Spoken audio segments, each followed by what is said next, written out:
Halo Sobat SMK, apa kabar kalian semua? Semoga selalu dalam keadaan sehat ya. Kembali lagi bersama BBK, Bincang Bersama Oscar.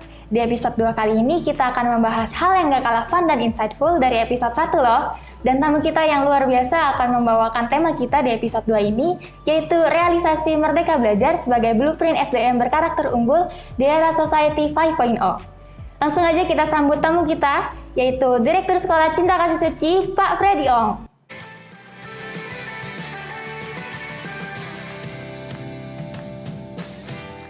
Gimana nih Pak kabarnya? Sehat, luar biasa. Sebelumnya makasih banget karena udah luangin waktu Bapak di tengah kesibukan Bapak, dan juga untuk membahas mengenai pendidikan di era sekarang ini melalui BBK bersama teman-teman di rumah. Oke. Seperti yang kita tahu nih Pak, sekarang kan Indonesia itu mulai memasuki era Society 5.0, yang dimana masyarakat bisa menyelesaikan berbagai tantangan di berbagai bidang dan hambatan sosial melalui inovasi ataupun teknologi yang berasal dari era revolusi industri 4.0 seperti Internet of Things, Artificial Intelligence, dan lain-lain. Nah, sebagai pelajar Indonesia, saya dan teman-teman di rumah tentu perlu yang namanya bekal hard dan soft skill, dan terutama berkarakter baik untuk menjadi SDM yang berkarakter unggul. Tapi kalau kita lihat di kehidupan kita yang sebenarnya, realitanya yaitu lingkungan pendidikan di Indonesia ini masih terbilang kurang tepat untuk mengarahkan pelajar Indonesia ke menghadapi era Society 5.0.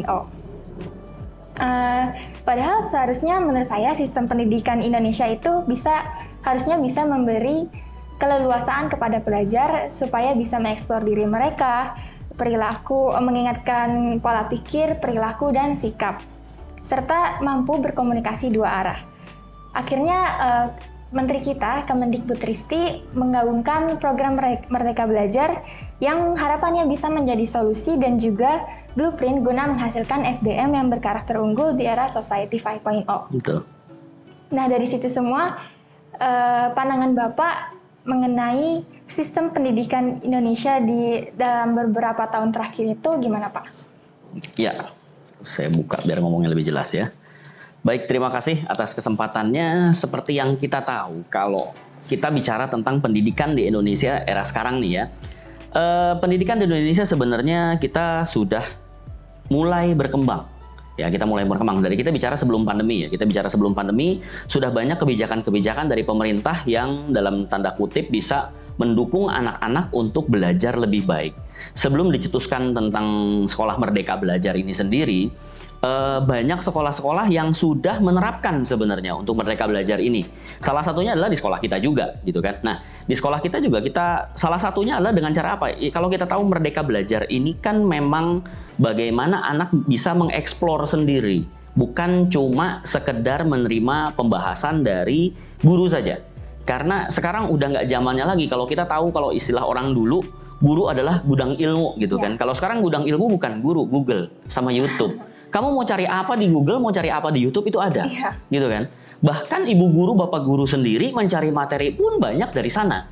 Enrichment materi yang akan disampaikan anak-anak banyak dari sana. Seperti itu. Jadi kalau memang dari sebelum adanya istilah Merdeka Belajar ini sendiri, sebenarnya di sekolah kita sudah melakukan itu. Nah, tinggal ketika digaungkan oleh Pak Menteri, kita lebih pesat lagi larinya, seperti itu. Nah, pendidikan itu seperti tadi saya bilang, kalau kita lihat pendidikan dengan berbagai kebijakan yang dari Pak Menteri Nadiem Makarim ini, sudah banyak loh perubahan, sudah banyak loh yang bisa kita lakukan dengan lebih baik lagi di sekolah, seperti itu. Jadi semenjak bersama Pak Nadiem udah banyak perubahan yang bisa Merdeka Belajar ini dikontribusikan ke sekolah-sekolah. Betul sekali. Lalu dengan perkembangan zaman yang pesat ini, kita secara nggak sadar udah masuk ke era Society 5.0 ya. Menurut Bapak apa aja peluang besar yang bisa dilakukan atau dicapai para pelajar Indonesia yang bisa membantu mengembangkan dan memajukan negara Indonesia? Ya. Kalau kita bicara tentang Society 5.0 ya, Society 5.0 ini adalah suatu ide yang dikembangkan di tahun 2017. 2017 ini Jepang, pada saat itu Perdana Menteri Jepang Shinzo Abe dia mencetuskan tentang Society 5.0. Kenapa? Karena di Jepang itu sendiri hingga saat ini 26% bahkan 26 sampai 30% kalau nggak saya pernah baca artikelnya, itu penduduk Jepang adalah usia 60 tahun ke atas. Oh, iya. Yang notabene-nya sudah tidak produktif untuk bekerja. Ya kan? Bahkan beberapa yang sudah sulit, sudah mulai sakit-sakitan dan lain sebagainya. Nah, Society 5.0 ini dibentuk sebagai masyarakat, lingkungan masyarakat, society, ya kan? Lingkungan masyarakat yang menikmati bagaimana caranya bisa menikmati kemajuan teknologi, bagaimana bisa mengikuti kemajuan IT kita untuk mendukung kehidupan mereka yang lebih baik. Seperti itu. Pencetusan pertamanya di situ. Bahkan di beberapa tahun setelahnya, pada saat World Economic Forum, Shinzo Abe berkata hal yang sama lagi. Gitu loh. Bagaimana dia mencetuskan, bagaimana dia mengeluarkan gagasan idenya tentang Society 5.0 itu. Nah, kalau kita lihat Society 5.0 ini di negara asalnya yang mencetuskan dulu, karena sebelumnya kita berada di revolusi industri 4.0, betul? Kemajuan industri 4.0 gitu kan. Nah, ini dicetuskan di Jerman pada saat itu. Negara barat yang membuat gitu kan, mencetuskan itu. Sedangkan ini berasal dari Jepang gitu loh. Nah, dari 2017 hingga sekarang bahkan Society 5.0 ini sudah bisa diterapkan di beberapa negara. Karena apa? Pandemi. Dalam kondisi pandemi, kita dari Maret, seperti yang kalian ingat, dari bulan Maret kemarin, kita sudah tidak ada sekolah tatap muka. Bukan cuma orang yang, bukan cuma orang yang usianya 60 ke atas, sekarang yang menikmati teknologi. Bahkan kita sendiri, sampai anak TK sekalipun, anak kelompok bermain sekalipun menggunakan teknologi loh dalam belajar. Kan seperti itu. Jadi mau nggak mau, suka nggak suka, ini kita ikut serta dalam Society 5.0 ini seperti tadi yang kamu bilang. Karena kemajuan teknologi itu pesat. Kalau saya bicara kemajuan teknologi itu termasuk pribadi maupun negara maupun sekolah, kita harus ikut bergerak. Karena kalau kita lihat kemajuan teknologi ini seperti kita berjalan di atas yang kita buat olahraga itu treadmill. Kalau kamu diam, kamu akan mundur. Oh ya iya, kan? benar. Kalau kamu diam di atas treadmill, kamu mundur pasti kan? Iya. Kamu harus terus bergerak untuk ikut serta dalam perkembangan zaman. Ketika kamu berhenti, kamu mundur. Gitu loh. Nah, jadi kemajuan teknologi ini yang harus kita ikuti perkembangannya, bukan kita hindari, tapi bagaimana kemajuan teknologi ini bisa untuk meningkatkan taraf hidup kita sebagai manusia. Seperti kita tahu, manusia adalah makhluk sosial. Tapi dengan banyak sekali dengan kemajuan teknologi ini membuat manusia kembali menjadi manusia individu. Kebayang nggak? Dengan adanya teknologi, dengan adanya handphone deh. Ya. Sekarang kalau melek mata yang dilihat apa? Handphone. Mau tidur yang dilihat apa? Handphone. Iya kan? Iya. Ketika kamu pergi ke satu tempat, lebih baik ketinggalan handphone apa ketinggalan dompet? Handphone sih. Kalau saya ketinggalan handphone, saya balik. Kalau saya ketinggalan dompet, saya nggak balik. Iya. Biarin aja gitu kan. Ini bisa jadi bank kita ada di sini, pusat informasi kita ada di sini, gitu kan. Mobile banking, OVO segala macem udah banyak. Nah, dengan adanya perkembangan zaman dalam dunia teknologi, satu hal yang simple, handphone. Ketika ini menjadi satu tools yang bisa membuat kita untuk menjadi lebih baik, positif nggak? Positif. Positif dong, bagus dong. Kita punya satu alat smartphone. Jangan sampai kita kalah smart sama phone kita, gitu kan. Iya. Jangan sampai kita kalah smart sama handphone kita, kan gitu. Itu bisa untuk mendukung kita sebagai manusia, mendukung pembelajaran kita sebagai siswa, mendukung pengajaran kita sebagai guru. Tapi ketika ini menjadi pusat yang utama, kamu melupakan belajar, melupakan apa, nonton aja di sini, nonton YouTube, streaming Korea dan lain sebagainya, game online dan lain sebagainya. Ini membuat manusia sosial itu kembali menjadi manusia individu yang tidak mementingkan keadaan sekitar. Bahkan keluarga sendiri diabaikan. Bahkan kepentingan inti sendiri untuk belajar, untuk makan, itu diabaikan. Ini akan jadi suatu hal yang merugikan. Kan seperti itu. Nah, jadi di Society 5.0 itu kita memang diminta untuk menikmati teknologi yang ada untuk membuat kehidupan kita menjadi lebih baik. Bukan untuk mematikan kehidupan kita. Bukan untuk membuat hidup kita menjadi lebih terbelakang lagi, bukannya maju malah mundur. Kenapa? Kita menikmati aja kerjaannya. Hanya sekedar menikmati, kan gitu. mundur yang ada. Seperti tadi saya bilang, kalau kita nggak bergerak maju, teknologi kita akan mundur. Kita diem aja di tempat, kita akan mundur. Seperti itu. Kurang lebih seperti itu. Berarti kalau upaya yang bisa dicapai sama para pelajar ini harus mengikuti perkembangan zaman, Betul. tapi tidak membuat itu sebagai candu yang negatif. Ya. Oke. Jadi dengan kata lain, dengan adanya kemajuan teknologi, baik di bidang gadget, baik di bidang yang lain sebagainya, bahkan sekarang kan sudah di negara-negara besar sudah ada transportasi tanpa supir, sudah ada, gitu kan? Jadi banyak di negara-negara luar sudah berada. Indonesia belum ada mungkin ya. Pengiriman paket menggunakan drone di negara lain sudah ada, kita belum. Nah, dengan adanya teknologi itu jangan membuat kita justru menjadi terbelakang, tapi membuat kita bagaimana kita bisa ikutan lari maju ke depan, seperti itu. Lalu itu kan yang bisa dicapai sama para pelajar. Betul. Kalau hal yang bisa dipersiapkan sama para pelajar untuk mencapai dan menghadapi era society 5.0 ini apa? Nomor satu, mental. Okay. Kenapa mental? Karena ketika mental kamu nggak kuat, ya itu yang terjadi. Kamu kaget dengan teknologi yang baru. Kamu kaget dengan teknologi yang high-end. Ujung-ujungnya, satu, kamu akan kecanduan. Kecanduan begitu ngeliat handphone baru keluar, pengen ganti. Ya. Pengen yang paling baru. Nggak kayak gitu. Majunya tuh bukan hal yang seperti itu. Bukan dalam tanda kutip, kamu harus punya handphone yang high-end. Harus punya handphone yang paling canggih. Nggak seperti itu. Tapi bagaimana kita memaksimalkan program. Bagaimana kita bisa memaksimalkan gadget yang kita punya untuk kemajuan kita. Itu yang pertama. Jadi mental ini adalah bagaimana kita nggak kaget. Bukan menjadi manusia yang kagetan, bukan menjadi manusia yang latahan. Ketika teman beli gadget terbaru, iPhone 12 Pro Max, ya kan? Wah, saya masih iPhone 5 nih, gitu kan? Nggak gitu. Teman-teman udah pakai handphone yang canggih-canggih, saya masih yang jelek, nggak kayak gitu, nggak seperti itu. Jadi mental kita nomor satu harus kuat. Apa yang kita punya? Ini sudah smartphone loh, ya sudah, yuk kita gunakan. Bagaimana caranya untuk mendukung pembelajaran kita? Jadi tadi saya katakan yang pertama. Yang kedua ini bagaimana kita memiliki pola pikir yang baik. Karena tadi ketika kita sudah tough dalam menghadapi, sudah nggak kaget lagi dengan dunia IT yang berkembang, kita harus punya pola pikir yang benar-benar positif. Untuk mendapatkan sesuatu hal yang positif, kamu juga harus berpikir positif. Tapi, berpikir positif ini kadang salah diartikan. Gini, saya berpikir positif, saya pasti bisa mengerjakan ujian. Jadi saya nggak usah belajar karena saya sudah berpikir positif. Kejadian nggak? Enggak. Saya bukan dokter. Saya berpikir positif, saya bisa bedah jantung orang. Saya berpikir positif loh. Betul nggak? Berpikir negatif nggak? Enggak. Saya berpikir positif, saya bisa bedah jantung orang. Tapi saya nggak punya ilmunya.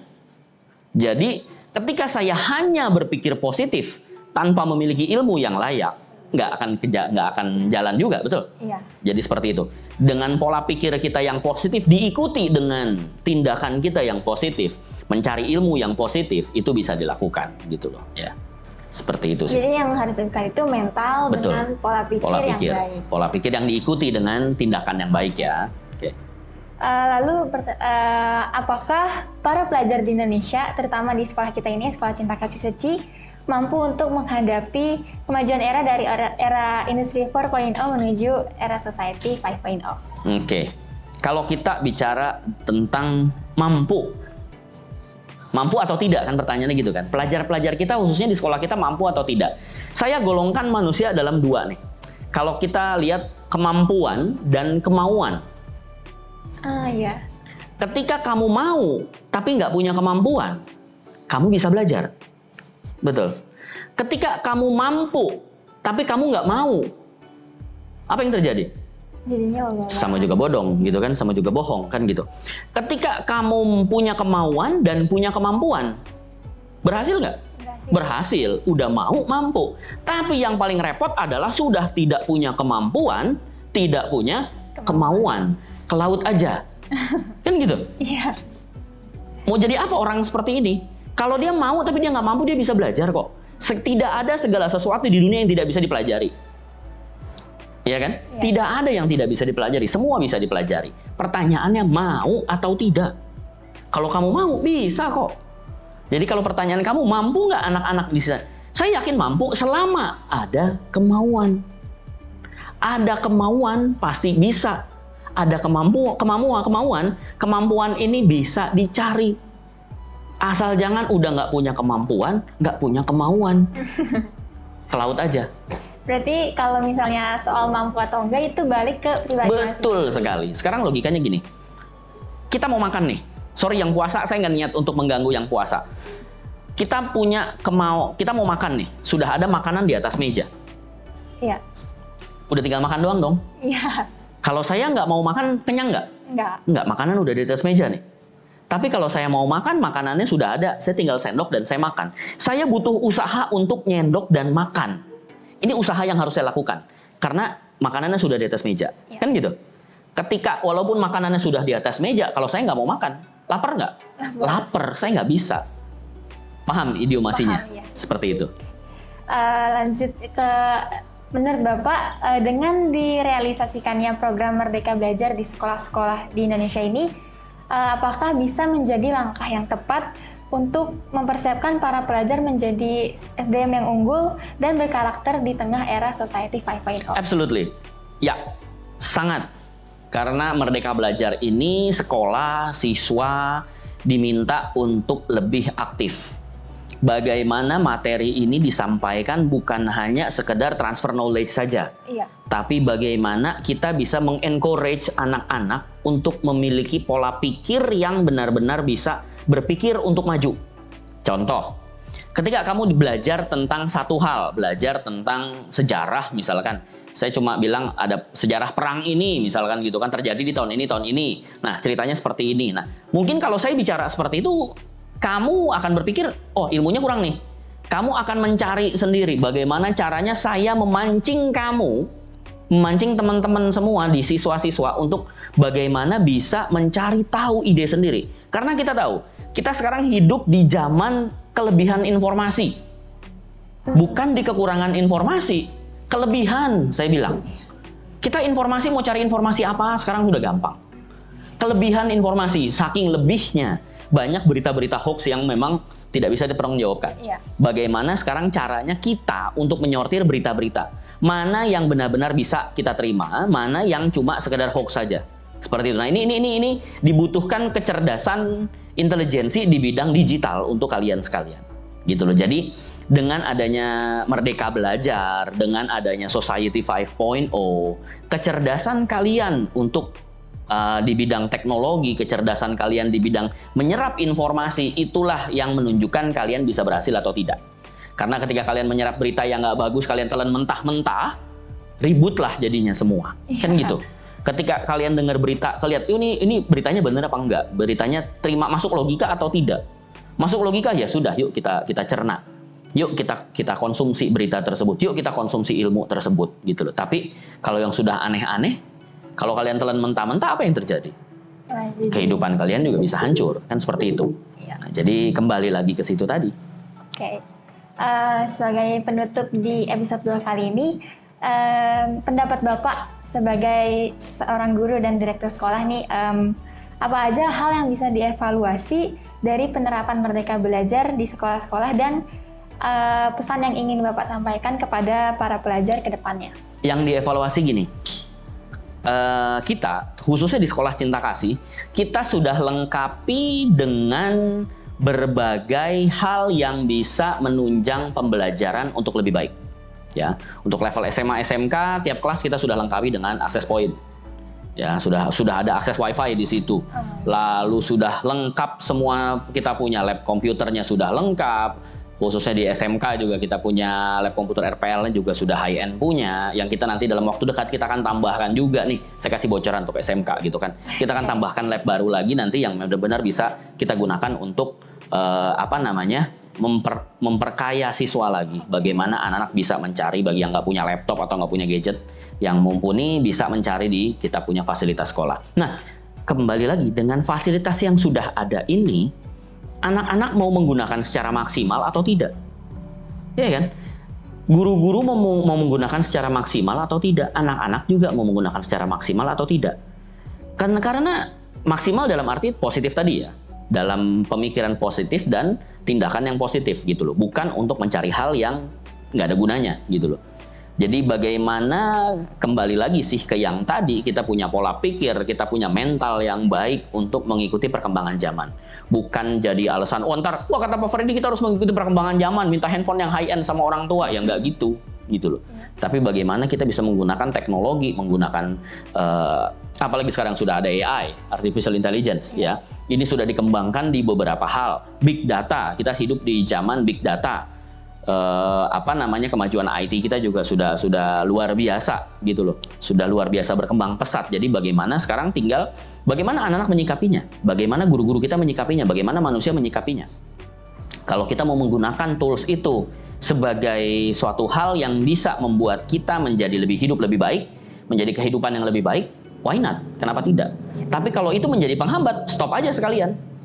Kalau hal itu menjadi penghambat, ya saya katakan stop aja sekalian. Gitu loh, karena itu menjadi membuat kita menjadi kembali lagi menjadi manusia individu tadi, bukan menjadi manusia sosial.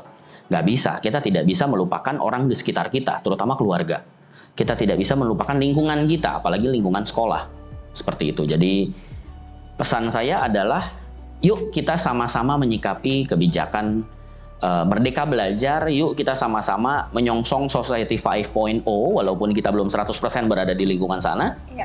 Untuk membuat kehidupan kita lebih baik, untuk membuat cara belajar kita menjadi lebih baik, untuk membuat hal-hal yang bisa menjadikan kita lebih baik lagi, lakukan saja. Seperti Master juga bilang gitu kan, lakukan saja. Gitu. Itu paling. Bener banget sobat-sobat SMK, apa yang disampaikan oleh Pak Freddy. Dan juga gak kerasa pembicaraan kita bersama Pak Freddy sudah selesai. Terima kasih Pak Freddy sudah meluangkan waktunya di episode 2 ini sebagai guest star yang luar biasa. Lalu juga terima kasih untuk Sobat SMK yang sudah menyaksikan episode 2 kali ini. Harapannya insight-insight dari perbincangan kita dengan Pak Freddy tidak hanya sampai di sini saja, tapi juga dipraktekkan di luar sana, diterapkan dalam kehidupan sehari-hari. Stay tune, jangan lupa ditunggu terus, dan follow Instagram OSIS SMK Cinta Kasih Seci untuk informasi mengenai BBK selanjutnya. Saya Renalda Michelle Sumanjaya, mewakili seluruh tim BBK yang bertugas, mengucapkan terima kasih dan mohon maaf apabila ada perkataan dan tindakan yang kurang berkenan. Sampai jumpa di BBK episode selanjutnya.